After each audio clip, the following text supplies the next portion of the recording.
All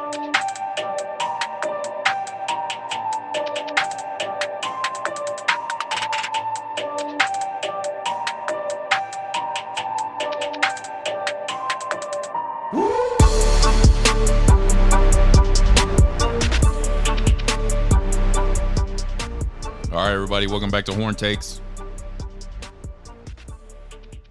Sunday after championship Saturday. Crazy Saturday. Crazy Friday and Saturday. Before we jump into the games, Coach Prime accepted the position at the University of Colorado. I know he went to Jackson State probably for a couple of reasons. He probably legitimately wanted to help out a program that's just been terrible for a long, long time. And then I think the other piece of it was he wanted to be there for his son, help guide his son through that whole journey, try to get his son to the NFL. Nobody should see anything wrong with either one of those things. And I think he's turned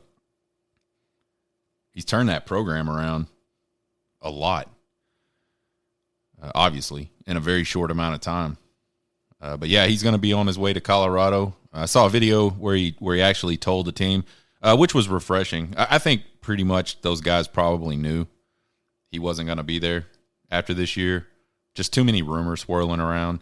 But it was refreshing to see somebody sit down in front of his players and tell them that he wasn't going to be there next year, instead of sending text messages or, not even telling them at all. So it'll be interesting to see what he can do out in the pack at Colorado. He was able to recruit really well at Jackson State. I don't see how he won't be able to recruit well at Colorado. He's close enough to California that he can hit that West Coast market. He's been in the Southeast. He has a name in the Southeast, and he obviously has a name in Texas from his days as a Dallas Cowboy and a high school football. Man, I think he's going to do really well. We'll see. It'll be interesting to see how many players and coaches from Jackson State follow him to Colorado. So that was big news in the coaching world over the weekend. Now let's get to the games. Friday, USC and Utah. Utah ultimately put a really tough beat down on USC. I think the difference in that game at a high level was that Caleb Williams just wasn't Caleb Williams in the second half. When Caleb Williams was able to scramble and get away from people and deliver the ball down the field, he was ripping Utah apart. And then obviously when he could hardly even walk, Utah was able to hone in on him, start making some plays against him. Even his passes, even from the pocket, when he had time, they were off. So I don't know that I necessarily like Caleb Williams, but you can't argue that kid can play, and you can't argue that if indeed he popped his hamstring, which is what his head coach said, Lincoln Riley, if he did that, big effort by him to just stay in the game and continue to play in. That can't be easy for a mobile guy to have a torn hamstring. I've never hurt my hamstring. I'm not one of those fast twitch guys that tears up hamstrings. But I did when I was growing up a few times. Did something to my hips where they would pop, and it was painful. And you couldn't even hardly walk, much less run, much less throw, things like that. So big effort for him. Utah was just ultimately way too much, too powerful in the running game, too tough up front defensively. Utah, I'm really surprised they lost as many games this year as they have. That's a tough team. Whittingham has those guys looking tough. So obviously that loss for USC more than likely drops them out of the playoff picture. I'd say there's a 0.000, maybe out to like 10 zeros, 1% chance that they somehow manage to be in. It's not going to happen.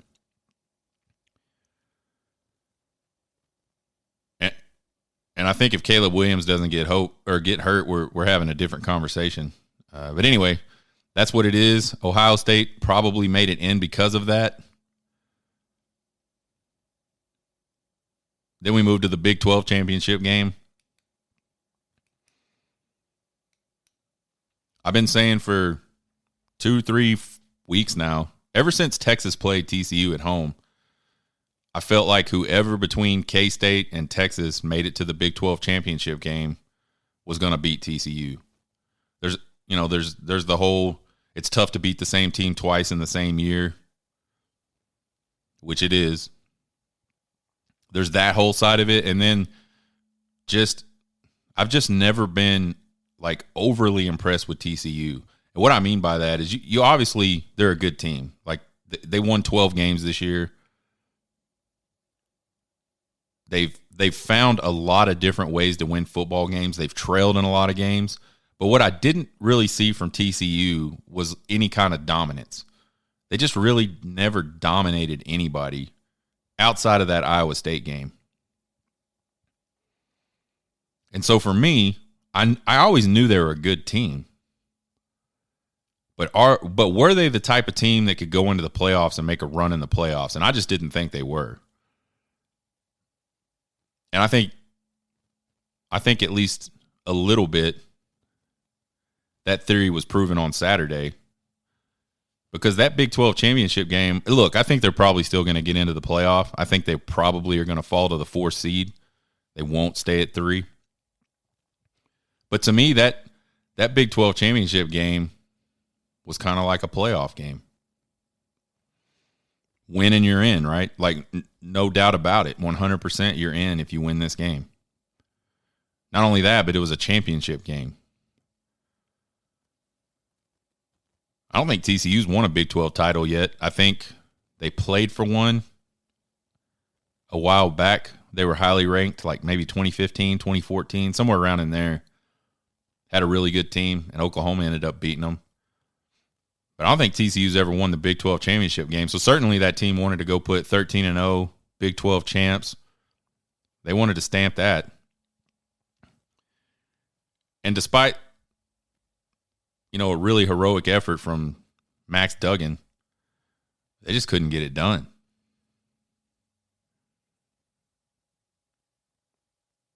So we had 2 title games. The first 2 title games, we had 2 upsets. Upsets, quote unquote.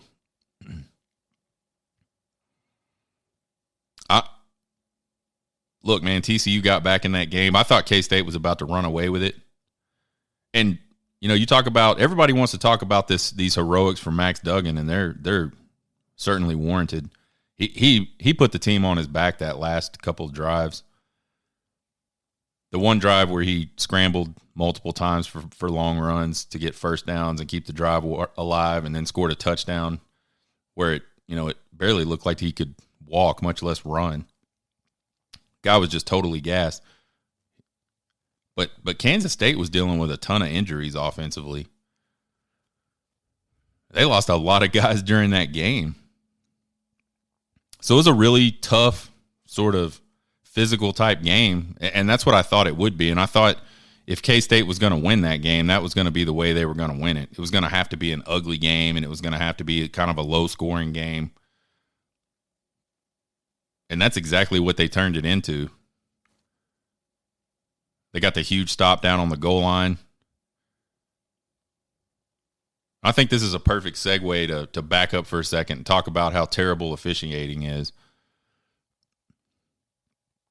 For those of you that don't know, I absolutely loathe the way college football games are officiated. I think it's too inconsistent. That crew that did the Big 12 championship game, they don't like to throw penalties on anything. And really, to me, that's almost good. I kind of wish more crews were like that. Some of these crews seem to make the game about them all the time. But this crew, they're not going to call much But there was a lot to call, and they missed spots on that last drive. They missed spots in that overtime. They missed holding call. They did call a holding on TCU one play, but they didn't even call the right guy for the holding.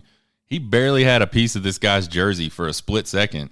And on the backside of the play, the left tackle absolutely tackled the defensive player of the year. I can't pronounce his name. Just absolutely drug him down. And that's not where the penalty was. So, yeah, man, officiating is just, it's ass and it's frustrating. And with as much as you have on the line in some of these games, it's just got to be more consistent.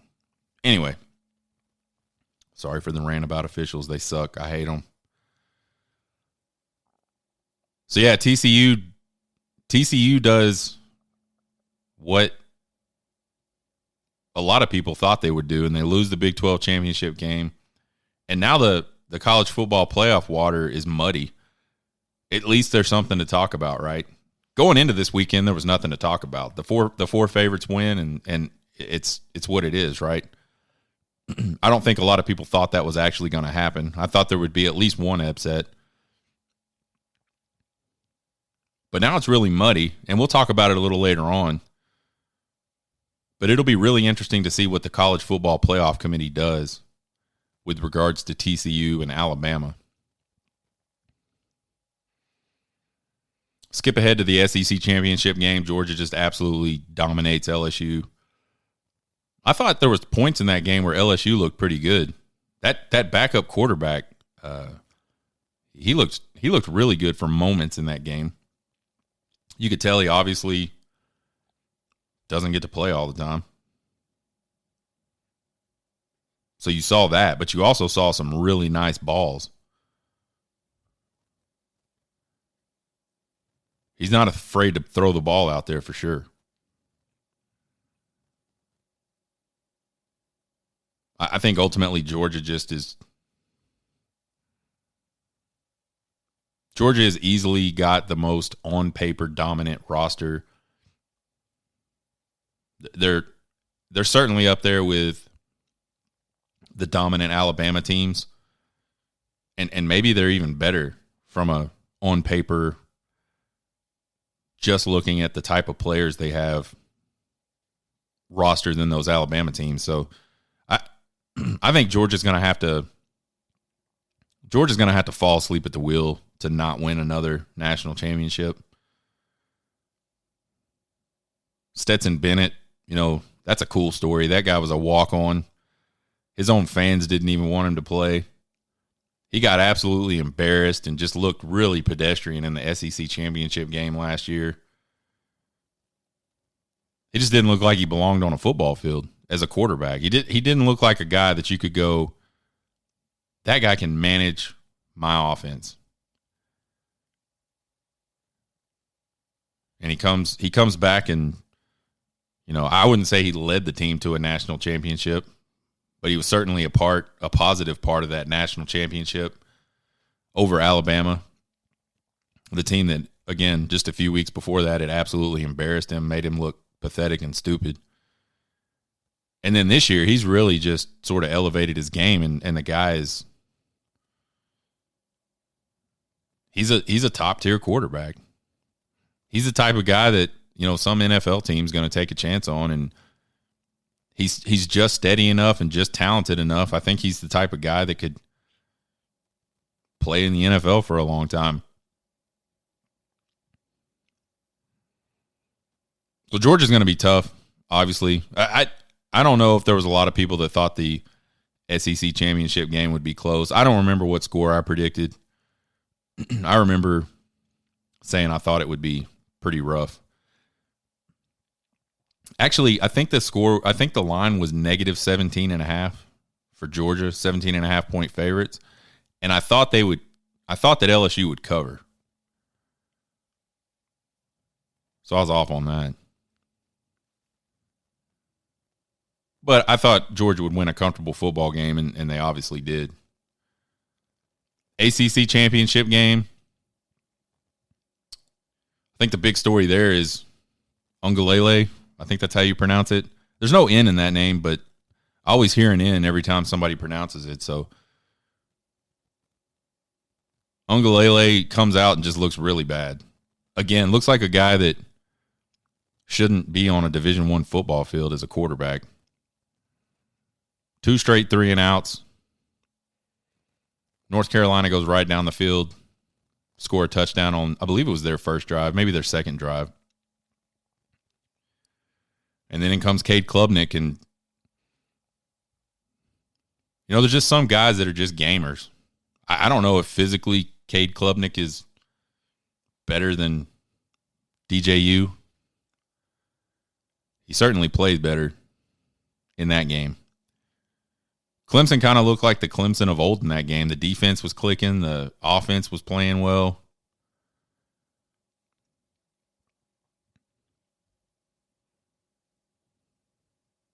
Mac Brown again.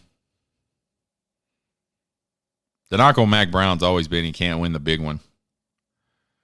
And at Texas, the big one was the OU game, the Big 12 championship game, and obviously, a national championship. And there was a few years he got the OU thing off his back. There was 2 years he got the Big 12 championship thing off his back, and he obviously won a national title.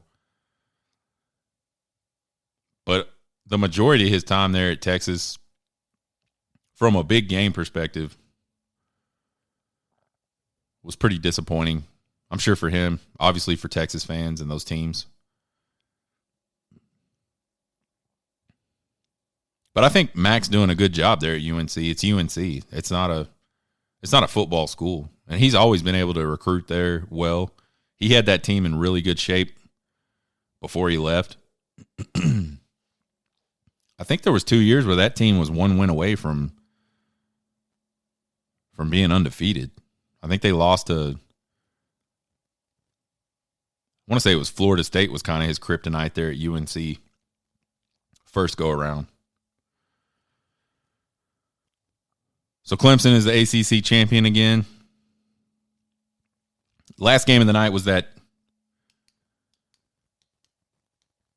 Big Ten championship, Michigan against Purdue. I thought Michigan would steamroll Purdue. And the score at the end of that game did kind of get out of hand, but the majority of that game, Purdue played really tough. I think a lot of people were starting to look at that game and go, man, as the game is going on, if Purdue can make a big play, they could win this game. So, I don't know. I was really high on Michigan after that Ohio State game. I think you have to be careful not to be too high on teams and too low on teams. But if you had to be low on a team after the weekend, a team that won, I think you got to be low on that Michigan team. I don't know if they can go in.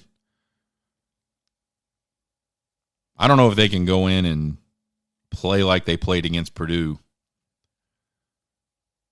in the championship or the playoffs and win games. I understand Harbaugh's, his whole deal is we're going to run the football, and that's what we're going to do, and we're going to do it, and we're going to do it, and we're going to do it. And I get that. I wish Texas would do that more.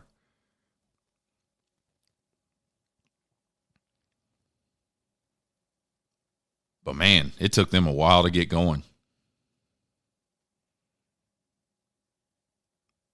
They ended up rushing for, I think 176 yards in the second half of that game. So he gets it going. I just wonder if, playing a really good offensive team that they can't stop, if they can afford to lean on the run the way they lean on the run and get those blowouts late in games. I think Michigan's defense is good this year. I don't think it's as good as the defense was last year. It's highly rated in all the statistical categories.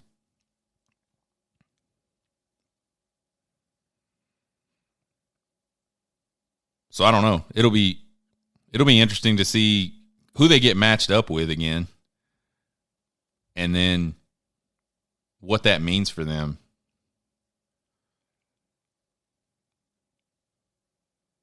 And can they perform that way on offense? So slow. Can they afford to do that and then bust things late? Does Harbaugh have the discipline to sit back and be behind and continue to do what he knows that team is good at and what it's built for? I don't know.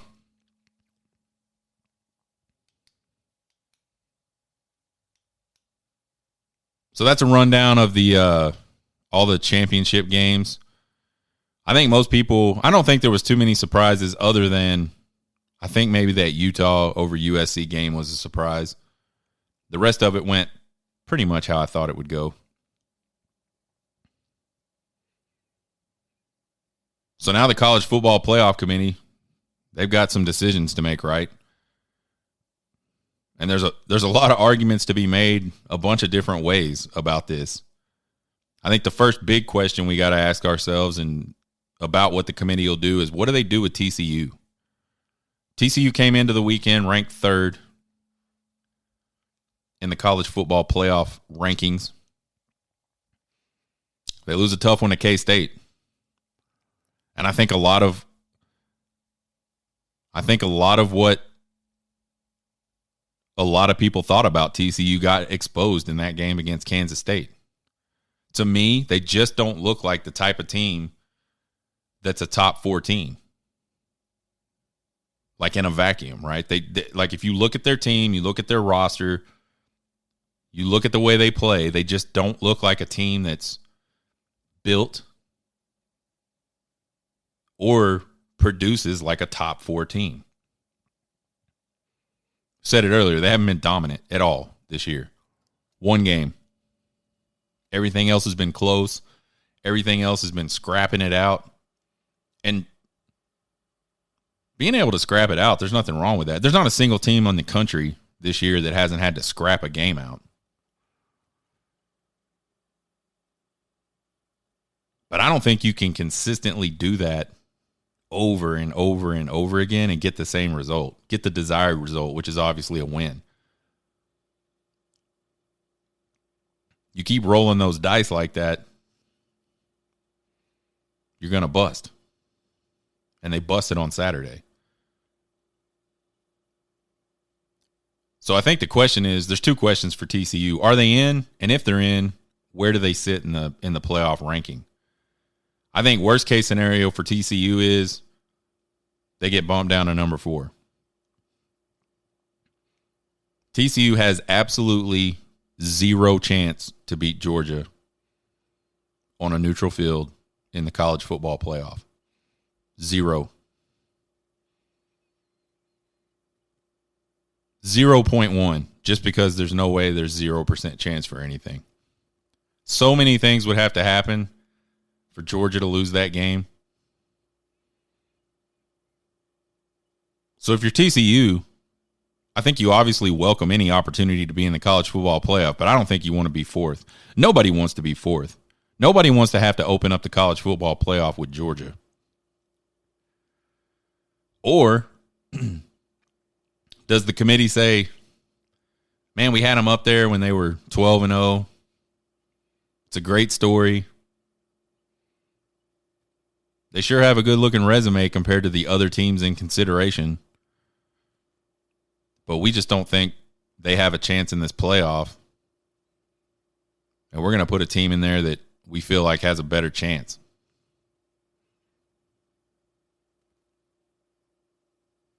I guess the other option is they keep them in and they keep them at 3, which I think for TCU is a much better option. But I don't think that's going to happen. I think if they stay, they're going to be 4th.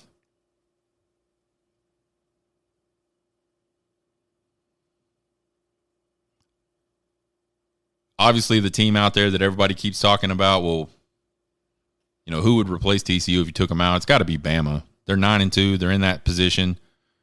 I know all the Tennessee fans are going to argue and say, well, they're 9-2 and they beat Bama. Or 9-3 and they beat whatever it is. You're absolutely right. You did do that. I don't make the rankings. I don't think the playoff committee with both of those teams sitting at home this weekend is going to bump Tennessee over Alabama.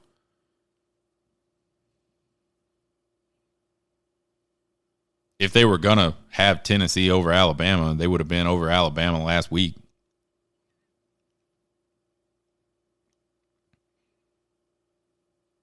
I think a lot of people think it's a crazy idea that TCU could fall completely out and Alabama gets put in, but the playoff committee has always been biased towards Alabama.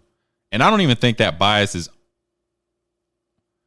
unnecessary. I'm not saying they shouldn't be biased towards Bama. I'm just saying that's the fact. They are biased towards Bama. Bama has gotten into the playoffs by sitting at home multiple times. Now, they've always gone into the playoffs, and they've always performed really well.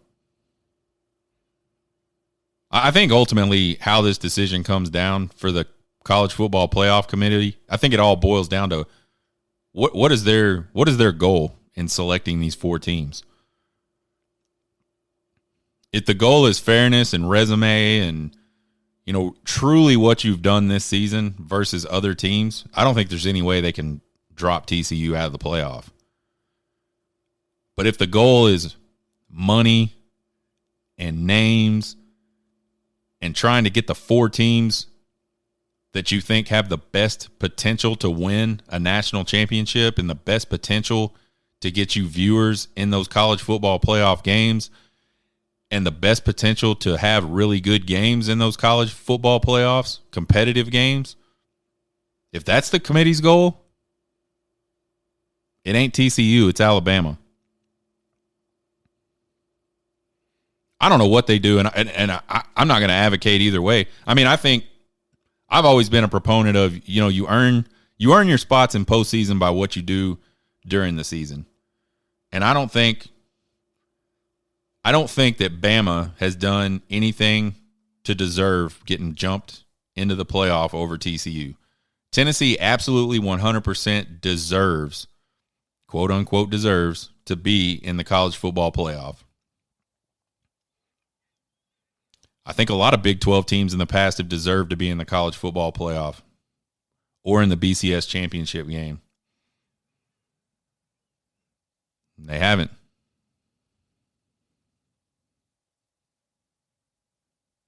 So ultimately, deserves doesn't mean anything.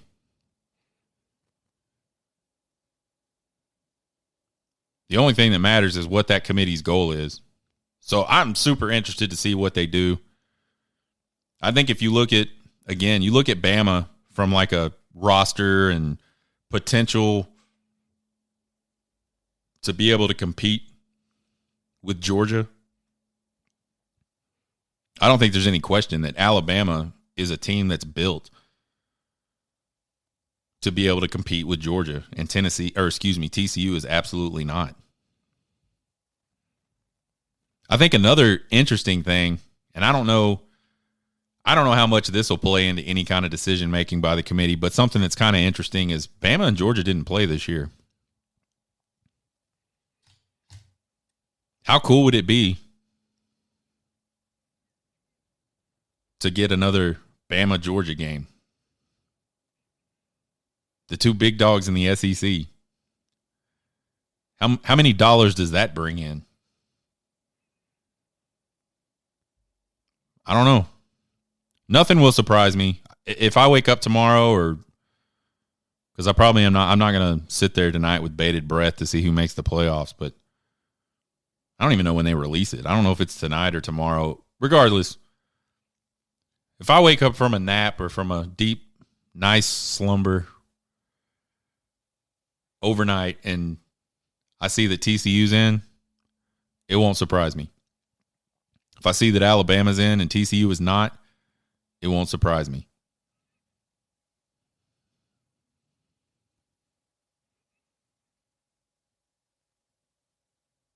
So that's the rundown on the championship weekend. I thought it was a lot of good games. Oh, let me talk a little bit about Max Duggan and his effort in that game. I spoke about it a little bit earlier, but what I thought was really cool, I thought it was really cool to see Max Duggan on the podium after that game. And if you watch the game, you saw physically he left it all out there. That dude didn't have much left in the tank. So you want to talk about leaving it out on the field? That dude left it out on the field on Saturday.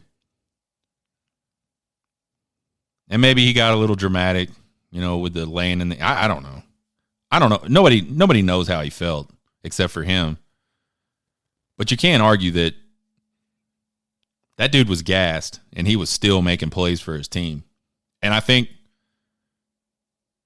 Sonny Dykes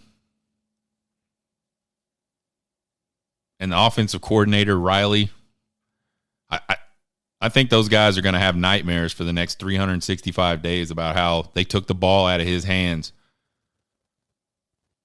like a foot and a half from the goal line twice.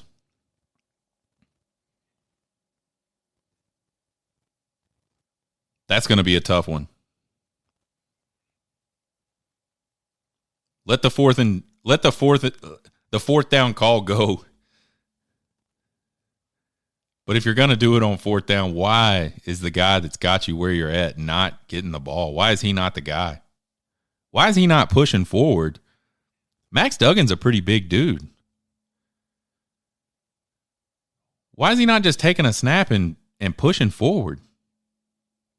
I'm not saying you got to do a lot of design, zone read type stuff with him in that situation, but how in the world is that guy not just taking a snap and going forward with his backs behind him, pushing him forward? There's no chance that doesn't go in. There's no chance he doesn't score if that's the play.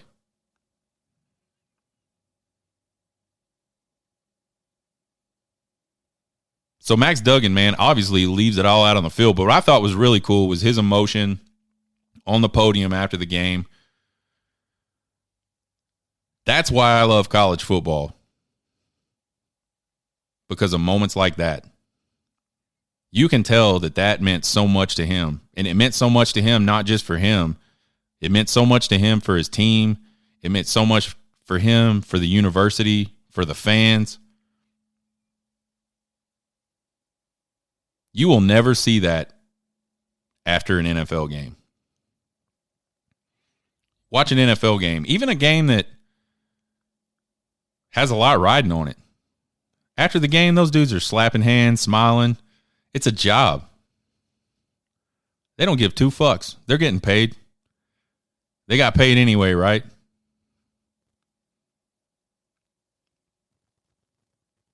And that's why I've always loved amateur athletics, and that's why I'm a huge college guy and not an NFL guy.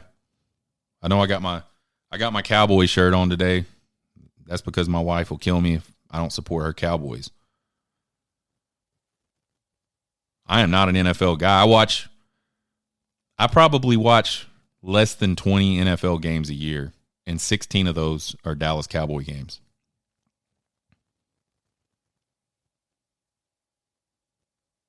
High school games. Those kids care. Those kids care when they lose. College, those kids care. And I'm afraid, and I hope it doesn't happen with all this transfer portal and NIL and all that stuff, that the college game doesn't lose that. Because to me, that's one of the big reasons why college football is cool.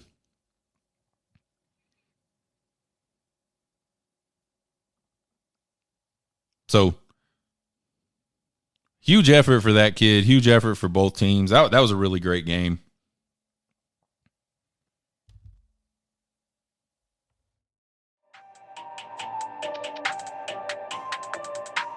Check out the podcast. Check us out on YouTube. You can hit me up on email at horntakespodcast@gmail.com. See me on TikTok at horntakespodcast. Send me your comments, questions, concerns, criticisms. I love them all. You guys have a good one. Hook 'em.